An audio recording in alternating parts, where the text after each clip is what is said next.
Nody, and today we have Samantha Bennett on the line. How are you doing, Samantha? I'm great, Sean. Great to see you. Hi, All everybody. right. Yeah, it's been a while, and I'm really looking forward to all the stuff that's coming up. Of course, we have the Automated Marketing Summit coming up this Friday at 10 a.m. Pacific, but that's really not what this is about. That's just a shameless plug. But we're going to be going over the how to get anything done in 15 minutes a day, which I really need to do because with this event coming up, I've been, waking up at 7 and going to bed at midnight. So if I can get all that done in 15 minutes, that'd be awesome. Well, I can't exactly bend time and space for you. Okay. I can try, but and certainly when you have a big project, it's just going to eat your life. That's what happens when you say I'm going to have a summit on Friday. It's a big job. However, what I notice is that there's a lot of things that people really want to do. They know it would really make a difference to them. It would matter to themselves, to their life, to their family, to their career, to their bank account, and yet they're not doing it. Right? We get everything done for everybody else all day. We get the stuff done that matters to everybody else, but the stuff that we know would really matter to us, we don't do.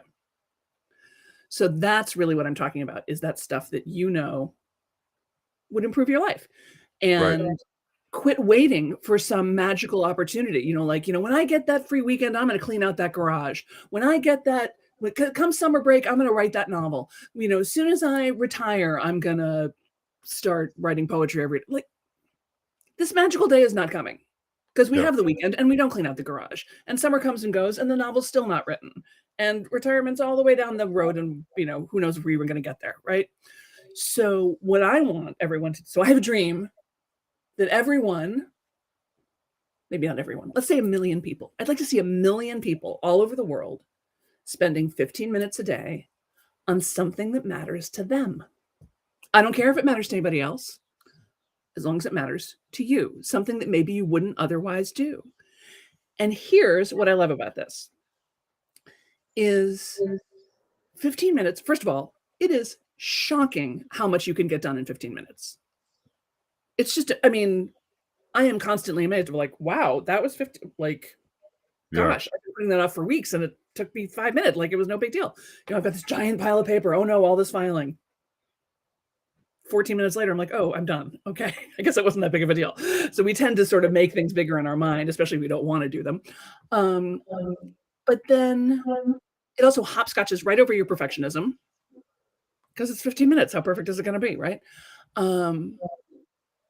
And it's amazing how much progress you can make 15 minutes every day for a week, for a month, for a year, for 6 years, for 36 years.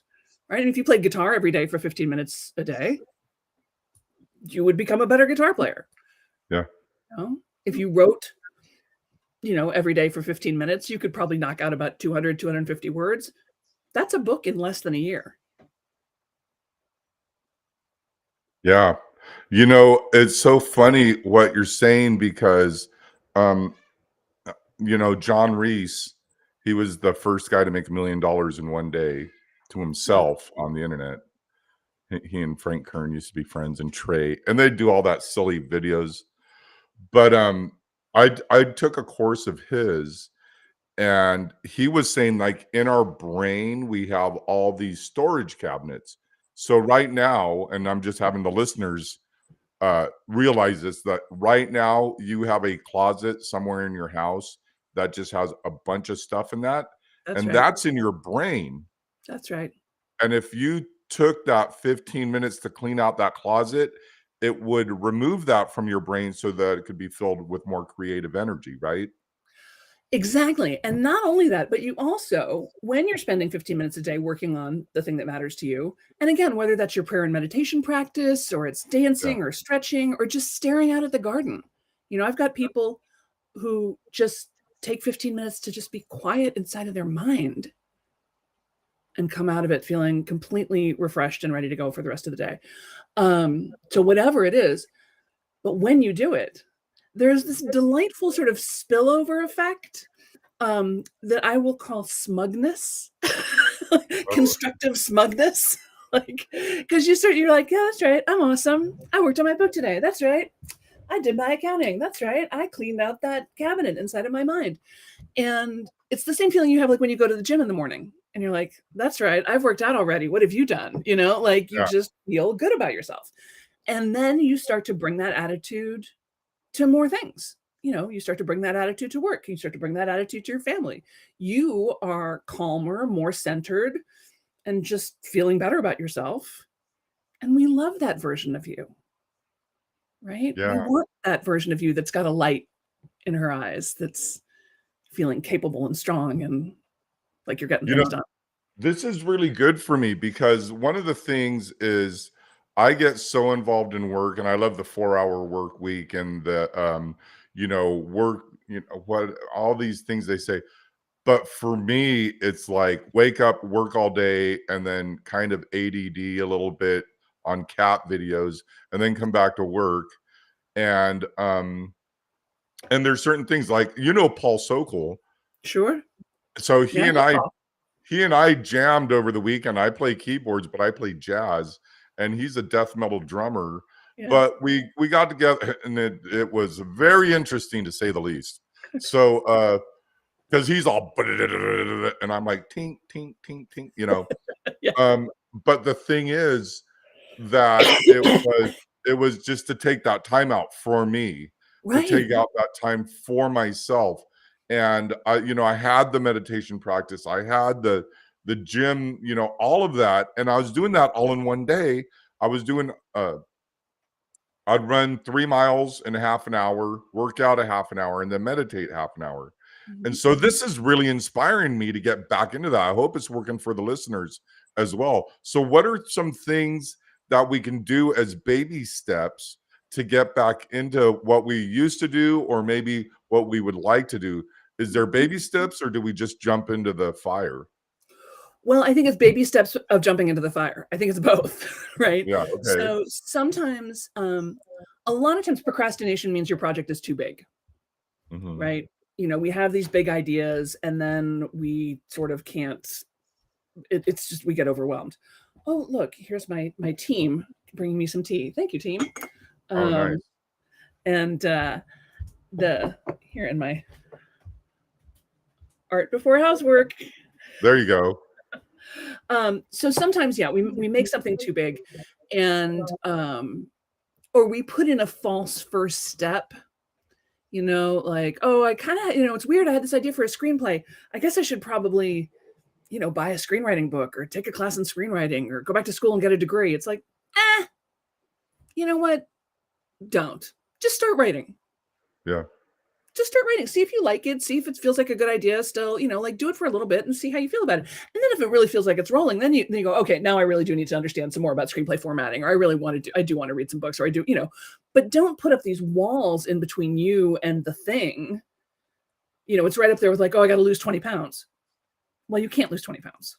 Right. Not today, not without lopping something off. So you're going to Right. have, so how can I make the choices that a healthier me would make? Right. Oh, I can just have that apple instead of that candy bar. Oh, I can just go for a walk instead of zoning out in front of the TV. I can, I can make these little tiny choices because Yeah. like the wise woman said, there's no such thing as a big decision. Right. It's really interesting about all that because, I always say well, how do we say a writer writes, a singer sings, Right. and a dentists. That's correct. And the thing is, like what I've been doing recently, it's like for my diet, it's been like I cut out burritos. You might not have known this, but I'm a burritologist. So You know what? That doesn't surprise me. I study and eat burritos. And the thing is, I've been doing this for like decades, and I stopped eating burritos about 4 months ago. I stopped eating French fries, or I tried to. I ate some last night, but the thing is, it's cookies, cake, the little creamers in your coffee. These are all just baby steps for me. That's right. But then what I found is and I'm not going into diet here. I'm just saying, like, I tend to go, okay, I'm not going to eat fries. I'll eat Fritos, right? So I'm just supplementing stuff. So when Right. it comes to with the 15 minutes a day, the more you do it, I guess the better decisions you make over time, or if you like when you want to clear something out, or if you want to play. Let me give you an example, then I'll shut up. Is during the pandemic, so I'm a multi-instrumentalist, whatever that means. But I said, you know what? I'm just going to start playing the bass better during the pandemic. Yeah. So I got a bass, I started playing it, and then my problem is I hate anything that hurts my fingers. So that'll be violin, banjo, bass, guitar, anything. And but I'll play like I can play horns and flutes and stuff like that. So when you're saying, try something out and just see if you like it, Yeah. then what are some things that people can do to like find out what it is they want to do? Because a lot of people are like, I don't know what I want to do. The 15-minute strategy is perfect for this. Like, so I would go ahead and make a list of things you think you might want to try. Make a list of 15-minute activities. I could write a poem. I could reach out to this old friend. I could take a walk. I could try to container gardening. I could, and then just, like I said, spend 15 minutes a day trying it. Say, this is my month of experimentation. I'm gonna try something new every week or every day, and I'm just gonna see how it goes and see what lights up for me. It was follow the sparkly breadcrumbs, right? Follow that which has energy. Because sometimes, and we've all had this experience, sometimes you start something, you have a little idea, and then you take a little couple baby steps towards it, and it's like the universe comes rushing at you. Yeah. It's like all of a sudden, all the opportunity, you're like, wow, this is amazing. Like, I had no idea. Yeah. Other times you start something and, it's a little hinky. It's a lot of knees and elbows. It's, it's not really going right. And you're like, okay, not today. Not Right. today. A lot of doors closed. A lot of doors closed. And the other thing with 15 minutes is that it allows you to surf the rest of your life, because, we've all got stuff. Everybody's got stuff. Everybody's got a health situation, or a loved one who's got a health situation, or a financial crisis, or, childcare issues, and whatever it is, you've got something that's on your mind. And sometimes it's really a crisis. Sometimes someone we love dies, or, we're moving cross country, or something big is happening. Well, that's not a reason to stop attending to your own flame, to your own inner candle, right? So even in the midst of crisis, I can still find 15 minutes for me. Yeah. And again, that helps keep me sane and balanced. So again, I can show up to the crisis. I can show up for the people that I love. I can show up for the things that really matter as my full self, not as my stressed out, crazy, wild-eyed, underslept self. And you said something earlier that I kind of want to underline, which is the cat video thing. I am also a big fan of the cat videos. My TikTok is nothing but rescued animals. That's all I see is rescued animals. And it's and I think and I do it too. Like, you get in bed and you feel like, oh, I've done everything for everybody else all day. I'm so tired, but I'm so kind of maxed out. Like, I feel like I want some me time. So then you're up like doom scrolling till 2 a.m. because you've let yourself get too hungry. It's like when you're trying to cut back on eating and then you don't eat, and then all of a sudden it's 5 p.m. and you're starved, right? And then you overeat and you're like, oh, I screwed that up, right? So think of the 15 minutes in the same way that you would think of like little protein snacks over the course of the day. Like, I'm just going to keep myself fueled so that I can keep going. And then I get to the end of the day and I don't feel like I've got to lay in bed and watch TikTok videos for 2 hours. I feel like, no, I can go to sleep. I'm good. Yeah. I'm not grabbing it like, finally some time for me. No, you've had time for you. It's okay. If you put it on the schedule. And this is the other thing I would really recommend, is putting it on the calendar. Like, because as we all know, if it's not on the calendar, it's the difference between, oh yeah, let's have lunch sometime, and let's have lunch Thursday at 1. Yeah. Right? If I say let's have lunch Thursday at 1, it's probably going to happen. If I say let's have lunch sometime, we all know that means we're not having lunch, right? So if I say like, girls say that to me all the time. Do they? Maybe we should take a look. Do you want to spend some time talking about that? I'm just kidding. No, I'm a closer. I know that about you. I know that's true. So how do you commit to yourself and keep those commitments? And one of the things, I'll tell you, this is something that we've done, and I am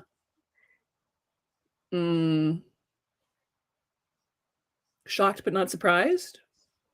Surprised but not shocked. I don't know. We've started doing, so I've got a thing called the Get It Done Lab, right? It's a 90-day productivity sprint. Okay. And we just added in what we call the daily practicum. So every weekday at 9 a.m. Pacific, 12 noon Eastern, 5 p.m., we're still in British summertime, for 15 minutes, we all get on the Zoom and I say, hi, everybody. And we do a little breath, a little breathing and say hi. And then I hit the timer for 15 minutes. I leave my camera on. Most people turn theirs off. And we do our work for 15 minutes. And then the timer goes off and I say, okay, that was 15 minutes. Great work, everybody. Yay. And yeah. That's brilliant. It's amazing. It's $47 a month. And people are like, killing it. I mean, how do people find that? Is there a link, or you can just say the website right now? Yeah, if you just go to therealsambennett.com, so that's me, therealsambennett.com/practicum, you'll see it. You can join anytime. And some people are there every single day religiously. Other people, they kind of drop in and out, but everybody loves it. We've got some people are just, working on decluttering their house. Some people, like I said, just sit in the garden and take some time for themselves. I've got people who are growing their businesses. I mean, again, if you spend 15 minutes a day reaching out to people that who are influential, yeah, that's going to make a difference.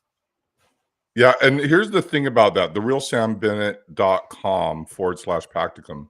The thing is with this is, since we're social animals, when we're by ourselves, we could simply go here's what I do. I go, I'm going to work out every morning at 7 in the morning. I go to my Google Calendar. I put in 7 in the morning. I say repeat, weekdays, click on my calendar, and then I ignore it. Right. Yep. Because I don't have that social connection and that accountability that you provide from therealsambennett.com/practicum. What's the name of that program? Yeah, it's just the daily practicum. Yeah, the daily practicum.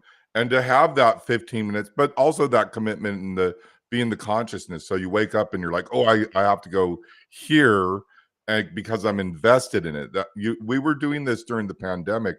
Her name's Jamie. I forgot her last name. But we would, like a lot of people during the pandemic, and I think you were doing this way before that, but we would just get a Zoom account and just open it up and just say, hey, if you want to come in here and work, because a lot of us were losing our minds, especially in California, because we're locked in our homes. So what are some things you said you had a 90-day program?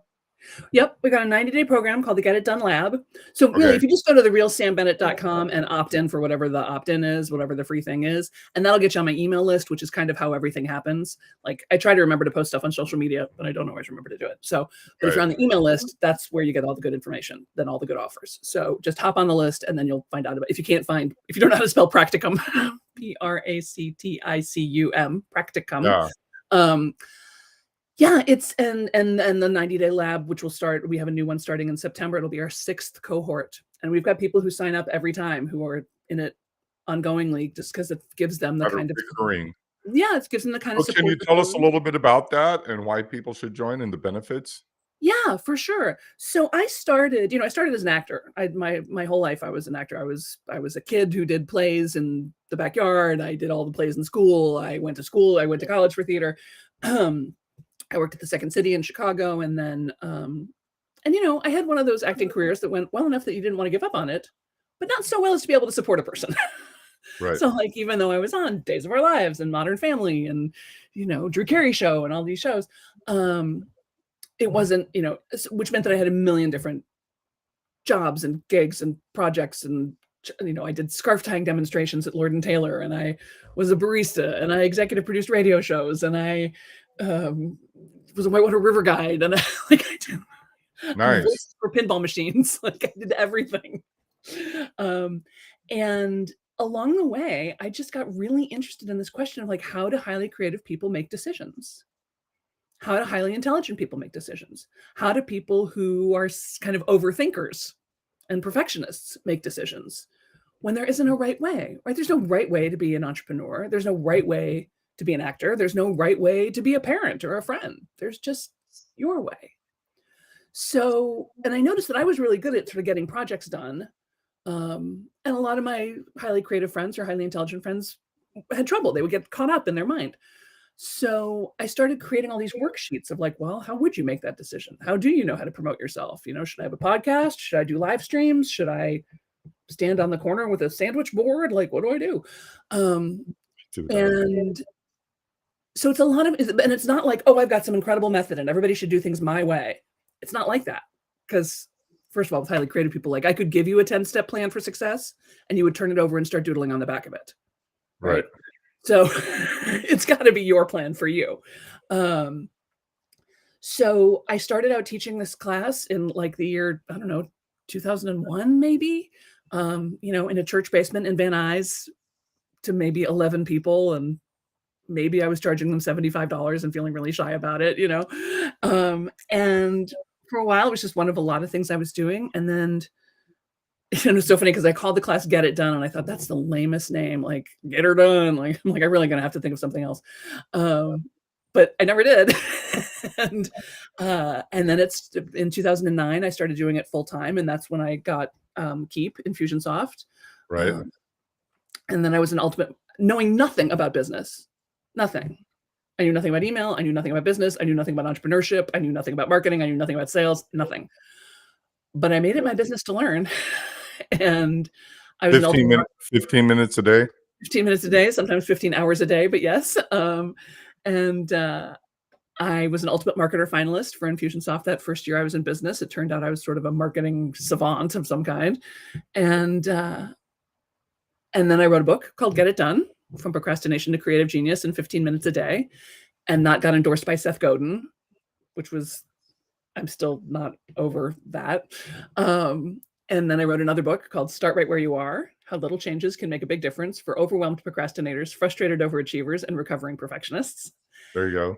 And so now, and then it was teaching the Get It Done workshop online. So now we've got the Get It Done book, we've got the Get It Done workshop, and now we've got the Get It Done lab, which is really about putting things into practice. Like, you know, there's, you know, figuring out what do you want your project to be, and then how can we support you as you move through that, and how, you know, when you get to that grown zone, you know, the middle where it's like, this is boring and stupid and I hate this now. Like, it was such a good idea 3 months ago and now it's stupid. And your own inner glass ceilings, you know, where do you stop yourself? Where do you know, where do you give up? Where do you habitually? So what does that mean? Does that mean that you need to stop, you want to stop, or that you stop because you get stuck? It can be all of those things, right? So this is why it's important that it's a point of inquiry for you. And this is why it's helpful to be in a group, because I will ask you questions like, where have you stopped before? What does stopping giving you right now? What's the benefit of stopping right now? What might be the benefit of continuing? Are you not continuing because you freaked yourself out? Like, oh, this might be really successful, and now I'm scared. You know, what if it's great and then everybody thinks I got to be great all the time? Sometimes, you know, I know a lot of people who will execute from 1 to 99 and then not let it out of the house, right? Well, I just want to go back and revise that one thing. Well, I just want to keep, you know, and they're just scared. They got visibility issues, and who doesn't, right? I mean, it's terrifying. There's a reason most people don't do this. It's awful. You know, that really falls into what I'm going through right now. You know, the whole 3 feet from gold. So a lot of people, not everyone knows my story, but when I was a kid, and I had to apologize to my siblings recently, but we had a house. My dad lived somewhere. My mom owned a house. My dad rented it. The kids lived there, and our parents lived elsewhere. And I was 17, 18 years old, and I'd have these huge parties, and I mean huge kegger parties. And I was a teenager, and I didn't know I was a marketer then. And the way I would do it is, someone just asked recently what was the first job I delegated, and I would pass out flyers to these parties. But then I realized if I gave the flyers to a girl, then more girls would show up. But then I'd tell the girls, okay, pass out these flyers, but pass them out only to girls. Because the girls would tell the guys are going to go anyhow. Right. And what happened was, you know, it got bigger and bigger and more dramatic. But then now I'm doing this event now. So when you do events, the scariest thing is the day of the event and no one's showed up yet. You're like, is anyone going to show up? Yeah. And then one person shows up, and then the second, then the third. But there's always that time that you're talking about, that ceiling, or that I'm going to stop, or I need to perfect this. I'm in that right now. No, I've done everything. I'm still pushing this week, and it's this Friday. Yeah. And but the scary thing is, what's that thing, that syndrome called? The Imposter syndrome. imposter Mhm. syndrome. Mhm. So does that ever become a part of your conversation with people? Oh, And then absolutely. how do you deal or coach, or not, like, you don't need to coach me, but what are some of the things you would say to people that have imposter syndrome, that are like, well, because that's really why you got to perfect it, because you don't want to go out there because you feel like you're a big fake. Right. So the first thing I want to do is just normalize it. I don't think it's imposter syndrome. I think it's called being a person. Okay. Almost every, I mean, I don't know anybody that I would want to hang out with that doesn't feel this way. Right. Right. I know a few people who don't feel this way, but I don't really want to hang out with them. Yeah, well, exactly. Right. Ryan Dice, who's like a pretty big influencer, he says, "Hey, you know what? It never goes away, because you just become a bigger fish in a bigger pond, and now you're in a bigger pond, and you're an imposter again. And the more you do it, the more you get used to it, but it doesn't ever go away." That's right. It's sort of yeah, it's that new level, new devil thing. And Yeah, also, yeah, it means you're challenging yourself. It means you're going new places. The only time we're not scared is when we're doing something we've done 100 times before. yeah, And that's okay. I mean, I'm a fan of doing things you've done 100 times before, but I'm also a fan of trying new things and pushing yourself. And especially for leaders, I feel like it's important that you spend some time at least once a week doing something at which you are genuinely terrible. I yeah, used to do CrossFit until I got injured, like everybody. And I yeah, loved it. I loved it, but I was terrible at it. Everybody in the room is 20 years younger than me. I could lift heavy things. I'm quite strong. But, they go run a mile. I'm like, "Run a mile?" I'm like, "Girls with big boobs don't run. right, No. No, like, I will walk a mile, thank you very much." right, But being in that beginner's mindset of like, I don't know how to do this. We're doing burpees. I look like a drunken panda getting up and down. Like, it's ridiculous. But it was really important for me to be like, this is how my people feel when they're about to sign up for something. This is how people feel when they're learning new things, and just like yeah, stay humble, stay in that beginner's mindset of like, I don't know everything. I'm not that great. And the other thing, and actually it's funny, we were talking about that Ultimate Marketer competition at Infusionsoft, and it was so strange to me that people were like asking me for marketing advice and, wanting to have me on their shows as a marketing expert. I'm like, marketing expert? I don't know anything about marketing. But then I realized they're not asking me to know everything. If I were a chef, you wouldn't expect me to be able to cook everything. You right, would want me to cook the things that I cook, right? yeah, Like, "Oh, this is my I'm like, I don't so but the phrase that really helped me with imposter syndrome is, "I know what I know. I know what I know. I don't know everything. And if you ask me something I don't know, I'll say, 'I don't know.'" That's a great yeah, question. I have no idea. Right? yeah, And then again, you have to be able to have that kind of confidence to be able to say, "That's outside of my experience. I don't really know the answer to that, but it's a really great question. We should look into it." Um, and, I turn to my team all the time. I'm like, "I've got no idea. What do you guys think?" Or I have a little idea, but I think it's kind of a terrible idea. What do you think about this terrible idea? Um, but there are some things that I do know, yeah, and that I'm willing to share with the world. So the real thing with imposter syndrome is, are you willing to let your fear make your decisions for you? yeah. That's a great question. That should be asked consistently in my world. Absolutely, because we're all. I mean, of course you're afraid. That's of course you are. Who wouldn't be? I'll Um, give you an example. One of the things, first of all, I want to tell you a little joke about walking a mile and others. Do you know why you want to walk a mile in someone else's shoes? Tell me, Sean, why? Because then you're a mile away and you have their shoes. Okay, so anyhow, one of the things that I'm going through that you're talking about is is I'm doing this event, And so I have to ask certain people to be speakers. I have to ask you to come on to this live. Other people that I look up to, Tyler, Wes, Jeremy. I have all these other people in line, and then I have these sponsors, and then I'm like, okay, I've asked, and I'm not saying any names, but I asked all of these software companies that only integrate with Infusionsoft or maybe Mhm. Active Campaign, but they only integrate with Infusionsoft and Active Campaign. And Mhm. I said, "Hey, will you guys sponsor my event?" No reply, no reply, no reply. Then I went up to the higher people, the Air Meets, which is VC backed, lead pages. And they're like, "Oh, absolutely." And I'm sitting there going, "Wow, really?"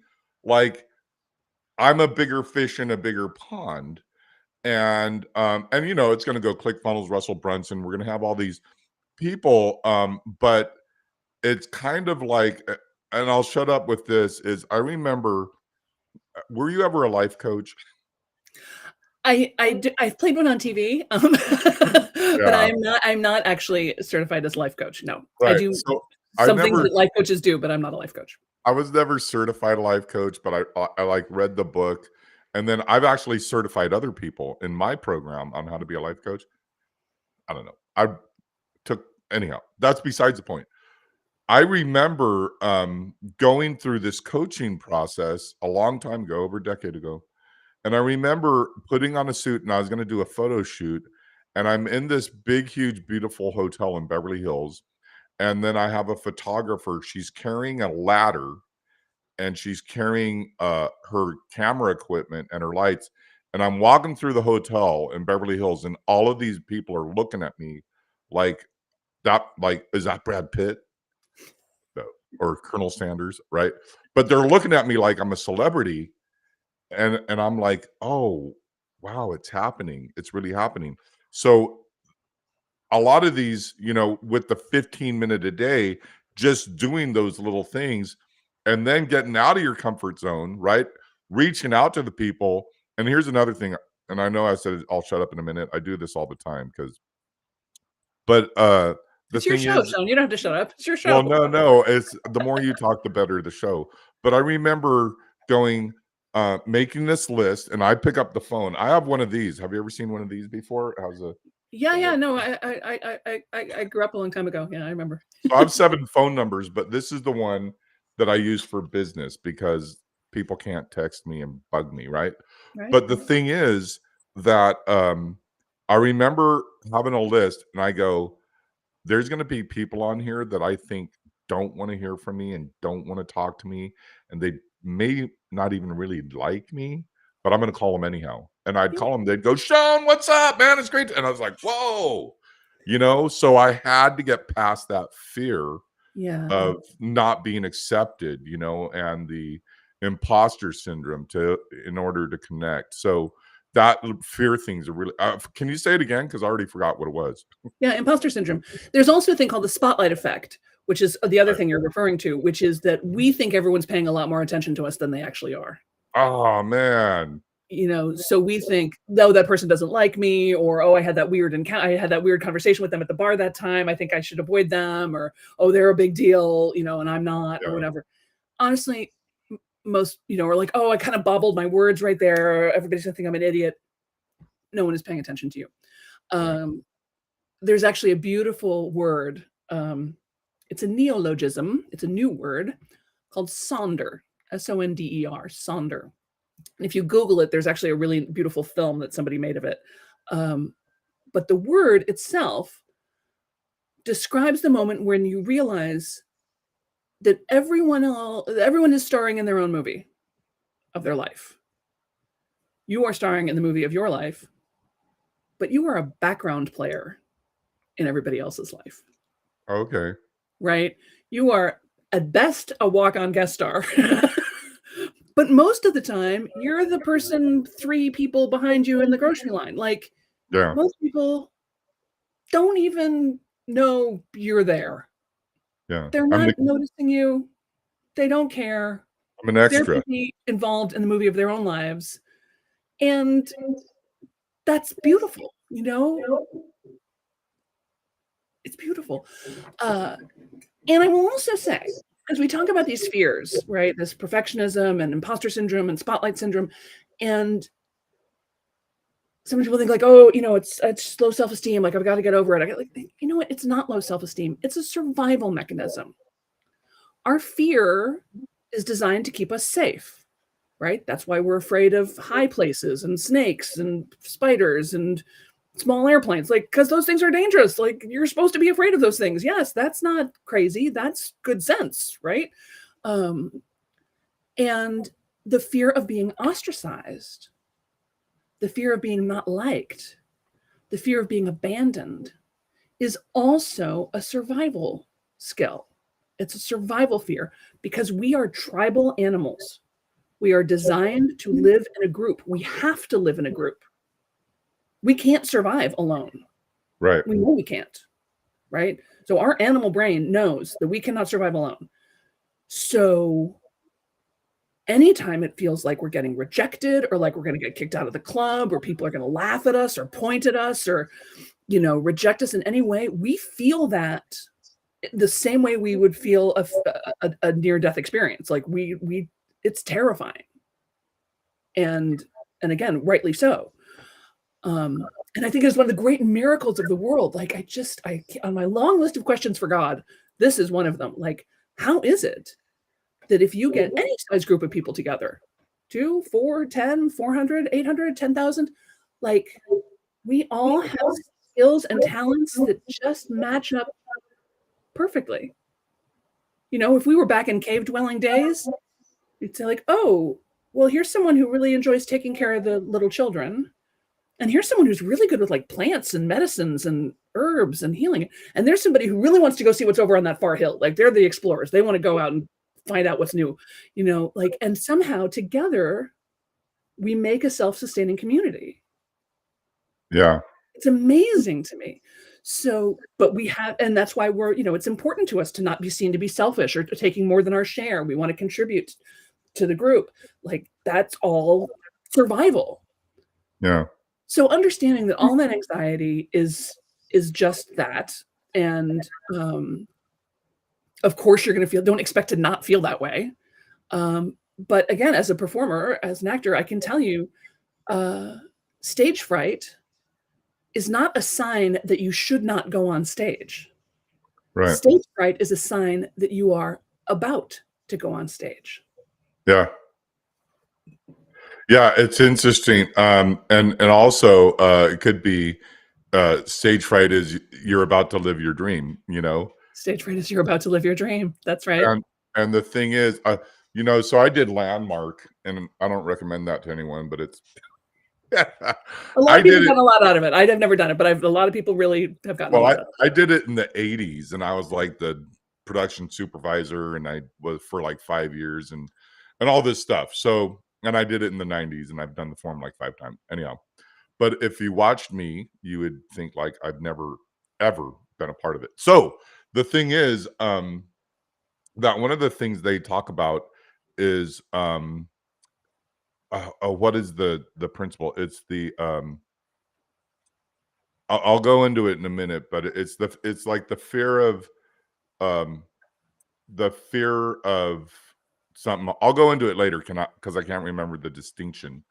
But one of the things I want to get back to with the practicum is you're talking about community. So I went to church this weekend yesterday, and I hadn't been to church, and I went to church a couple weeks ago, but I went early. So one thing is, I don't like going to places where no one knows me early, because then I'm just thought, are you there? Me? Yeah. Yeah. Everything my whole screen just went black. Oh, weird. Oh, you know what it is? Everything went to sleep. So now I know. So now I know, play a movie in the background. So, but I also have, I have a battery backup UPS. So if everything goes out, I'm still on the internet. Okay. So, so what was I saying? You got to church early. Oh, so I went to church yesterday. And so it's about being in a community, and the practicum is a community. So I went to that community yesterday, and the guy immediately like went, "Hey, I'm the new pastor, or this is my 1 year celebration of being the pastor at this church." And have you ever noticed that things are worse now than they were last year? And if you just watch the media, and I immediately tuned out because I was like, okay, I don't know where you're going with this, but I didn't come for, the To get world is falling the hell apart. And only, I'm not putting down the church. I'm just saying that that was not the community for me. It's a huge mega church. People need that message. I don't. I want to be in all is well, everything's unfolding exactly as it should. I want to be in that awareness and consciousness. So when it comes to your community, you bring the community of focus and like laser like focus, not just a little bit of focus, but laser like focus for 15 minutes. So when what kind of like your avatar or you know what I mean by avatar, what Mhm. type of person goes to the practicum? All You know, different. we have a real wide range of people. You mentioned ADD and ADHD. For people who are neurodivergent, it's hugely helpful. It's actually scientifically it's called body doubling or parallel play. When we are in a space where other people are working, we are more inclined to work. It is easier for us to, if we're in church and everybody is quietly praying, it is easier for us to quiet our mind and pray, right? Right. Feelings are contagious, behaviors are contagious, again, because we're tribal. And if you doubt that, just walk around smiling at people. Yeah. They'll smile right back. They almost can't help it. They'll feel better about it. Yeah. I have a friend who is a coach, actually. He's an executive coach, and he travels a lot, and he's a heavy duty Christian, which is fine. But he says whenever he travels, he considers it his job to be Jesus. He's like, Yeah. it is my job to be the nicest person everybody meets that day. Yeah. So from the Uber driver to the person behind the counter at the airlines to the people like he just tries to smile and share and be sweet to every single person he meets. And I'm like, that is the Lord's work. Like, good for you. That's excellent. Because most people when they're traveling are exhausted and stressed out and much meaner and more small-minded than they would like to be. So you're asking what kind of people. So it's great for the neurodiverse because it gives them some structure and like, okay, this is the time. And it gives them a start time and an end time, right? We're not going to fall down this rabbit hole all day. You might, but chances are not. And there's a little bit of mommies watching, like showing up and, being seen, being witnessed, and having somebody to cheer for you, to say, when I say, what are you committing to? Sometimes people will say like, I'm going to write that person an email. I'm going to do this thing I've been putting off. I'm going to make this phone call I've been putting off. I'm going to spend some time organizing my notes around this book I want to write. And that declaration, we like to be it's Cialdini. We like to be consistent with ourselves. So when we say, this is what I'm going to do for the next 15 minutes, we're more likely to do it. And then to be done and say, I did it. I spent 15 minutes on my notes, and we all go, yay, you're amazing. And we all love praise, right? So it's very flexible in that it works for, like I said, I've got a woman who moved cross country to be with her mom in the last years of her mom's life. Now her mom has passed and she's got her mom's house with all her mom's stuff. Yeah. And so she's been using it to clear out the house and also work through her own grief and her own memories of her mom, right? And sort out all the family stuff. There's other people, like I said, who are growing their business. They spend those 15 minutes contacting new clients and putting out blog posts and, getting stuff done for their business. Other people are doing more personal development stuff. They're like I said, they're doing their prayer and meditation practice. They're drawing, they're painting, they're playing harp. I have a harpist. Yeah. She's like, I practice my harp. Like, that's amazing. That's awesome. Yeah, it's great. It's really fun. It's funny because I have this thing went to sleep twice, so I got to figure this out so I don't freak out. But the thing with that is I've been getting my house together, like my music room. I've been wanting to play certain songs, like Bruno Mars has this song that I learned one time, It's called When I Was Your Man. Don't ask me why I learned it. Maybe I broke up with my girlfriend at the time, like 2015 or whenever it was. And so I learned that song. And then I was like always wanting to learn it again. And you know how long it would take me to learn it again? About 15 minutes. Like the Mhm. whole song from stem to stern, know all the words, all the chords, and everything. So Yeah. I'm going to make that a commitment this week. Hopefully the listeners are inspired enough. First of all, go to therealsambennett.com/practicum, and it's spelled just like it sounds, 2 N's, 2 T's in Right. Bennett, right? Yep. And the thing is that it's that focus, but it's the 15 minutes. So I've been doing like 3 minutes or 5 minutes here and there, but I really do have 15 minutes. Like I could actually put the coffee grounds in the coffee pot and then pour the water in and then hit the button, and then 15 minutes later the pot of coffee is ready and it's cool enough not to burn my Yeah. right. So Yeah. there's but I And think that is actually shown. You've actually said something really important here. That's what we call habit stacking, right? okay, And it's a great productivity strategy. If you've got something you're already doing, like, well, I already have to go take the dog out. I already have to, make a cup of coffee. Great. So what else can you do in that? And what can you attach to that thing that you're already doing that will help improve and level up your life? yeah. Yeah, and that's and those things are great, but I really like that your community that you've created and developed, and I really would, and I might even join now I would that love to have you there. I think that'd be so fun. And like I said, some people they show up, it's weekdays, it's 5 days a week. right. Um, and What time is it at? it's at 9 a.m. Pacific, which Okay. is 12 noon Eastern. Have we talked about this? That I moved to Connecticut? I live in Connecticut now. Oh no, well, I moved to Arizona. So where were you living? I was about 15 years I grew up in Chicago, and then I was in Los Angeles for about 15 years, and then I spent 10 years living up the coast a little bit in a little beach town called Carpinteria that was Well, heaven. yeah, that's right, Carpenter. What city were you in Los Angeles? Sherman Oaks. I was in the valley.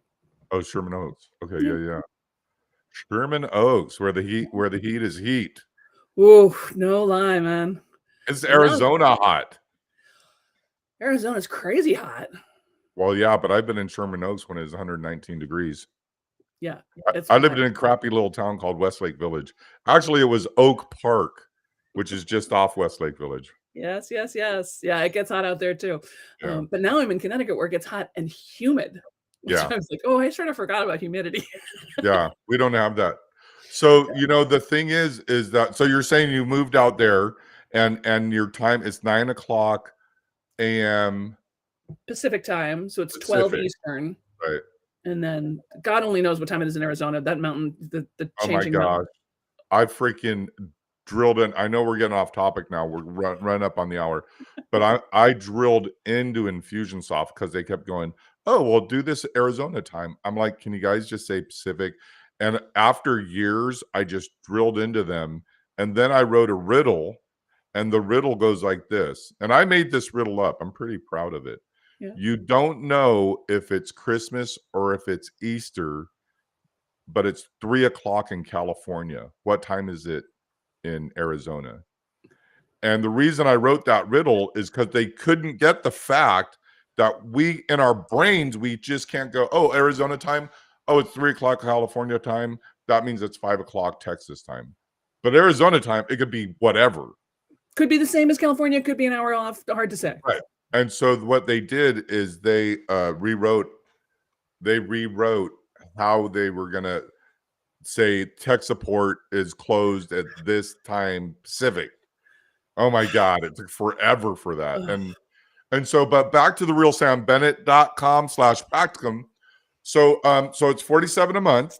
47 a month. You can try it. You get you can, pay if you don't like it for the first 5 days. Just let us know. We'll give your money back. No big deal. No hard Right. feelings. And it's And the simplest thing in the world. Like you're not obligated. There's no videos to watch. There's no work to do. There's nothing special. It's just showing up and doing the work. Show up, do the work. Show up, do the work. Show up, do the work. right. Yeah. And then And so there's really no thought into this. But the benefit, a lot of people will go, well, why would I pay $47 to do this when I could just do it myself? Well, most people don't do anything that doesn't have a dollar attached to it. And I'm going to give you an example. I literally, I had 5 Metallica concert tickets. I go to a lot of concerts. This was in the 90s. Before I got sober. So, but I had 5 Metallica tickets and I only needed 2. One for my roommate, one for me, and I had 3 extras.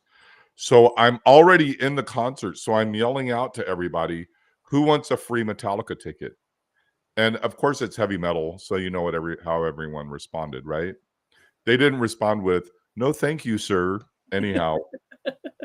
And I kept yelling it because I was wasted.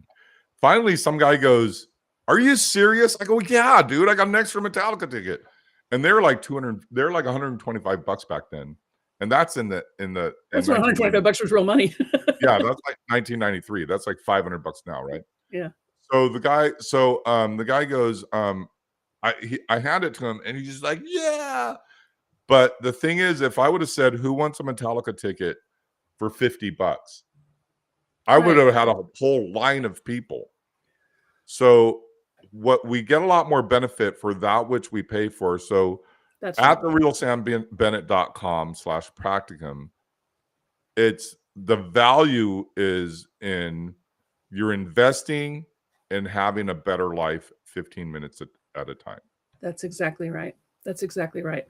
And yeah, because if I didn't charge, you wouldn't care, you know? Right. And yes, you could absolutely do it yourself, but you won't.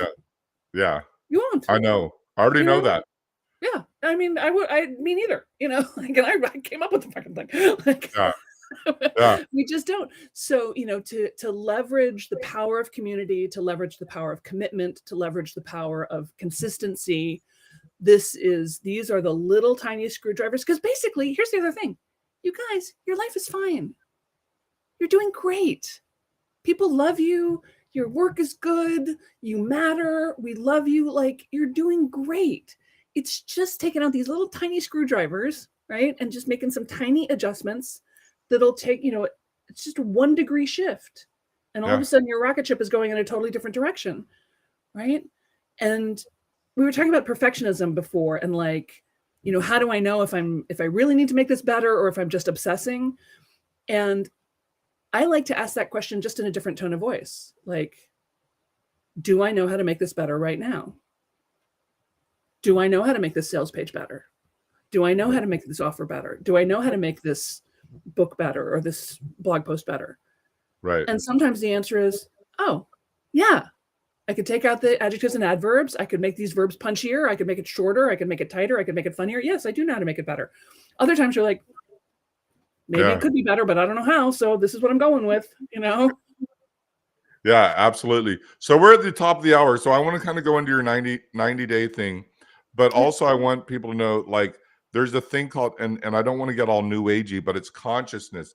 It's being the consciousness of a group of people. So when I'm in the consciousness of, you know, a spiritual meditation, or the consciousness of focused work, or the consciousness, like, I'm going to the Offspring Simple Plan and Sum 41 this Wednesday. So that's the consciousness of punk rock. But now that we're all older, right? We're not all puffed up. Now we're like, oh, pardon me, you have any Grey Poupon, right?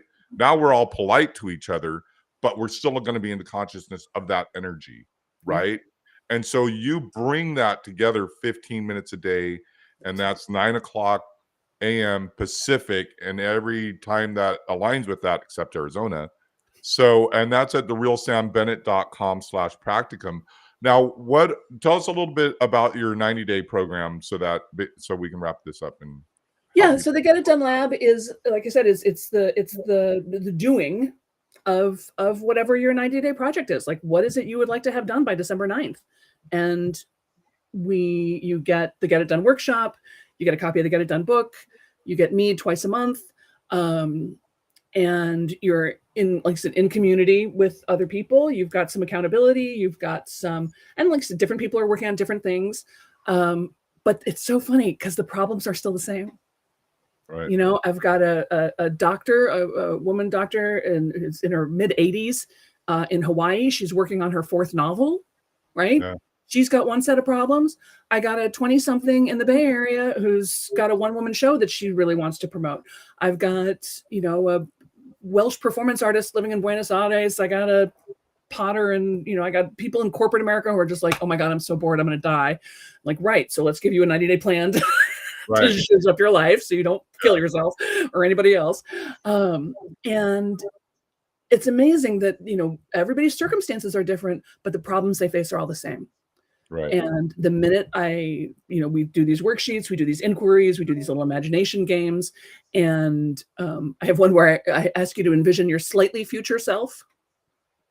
Like not you 10 years from now, but you like 90 days from now, like 6 months from now. Like, what does this slightly future self version of you have to say? Like, what is that person doing that you would like to do? What advice does that person have for you? Yeah. What do they want to say to you? Because you know a lot more than you allow yourself to know that you know. And we find that at therealsambennett.com. You do, yeah. So hop over to just go to therealsambennett.com and jump into the mailing list, take whatever that freebie is, and you'll get emails about all the stuff that's happening. Because I would love to welcome you all in. And again, satisfaction guaranteed, or your tuition cheerfully refunded. If I haven't helped you, I don't want your money. So awesome. Yeah. All right. Well, thank you so much, Samantha, for showing up to the Shown Snow Day Presents. And we look forward to seeing you in the future. Okay. Thank you so much. Best of luck with the event on Friday. Okay. Thank you.